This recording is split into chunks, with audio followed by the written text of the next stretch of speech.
पंजाब में सैलाबी सूरत-ए-हाल के बाद सिंध में भी सैलाबी पानी की आमद है। सिंध के मुख्तलिफ अजला में सैलाबी पानी दाखिल होने के बाद लोगों ने महफूज मकामात पर पनाह ले ली है। सिंध के बैराजों पर अगले हफ्ते सैलाबी पानी के इंतहाई बड़े रैलों की आमद मुतवक्के है।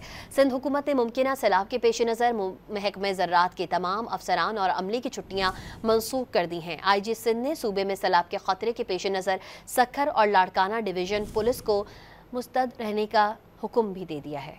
पंजाब में सैलाबी सूरत-ए-हाल के बाद सिंध में भी सैलाबी पानी की आमद है। सिंध के मुख्तलिफ अजला में सैलाबी पानी दाखिल होने के बाद लोगों ने महफूज मकामात पर पनाह ले ली है। सिंध के बैराजों पर अगले हफ्ते सैलाबी पानी के इंतहाई बड़े रैलों की आमद मुतवक्के है।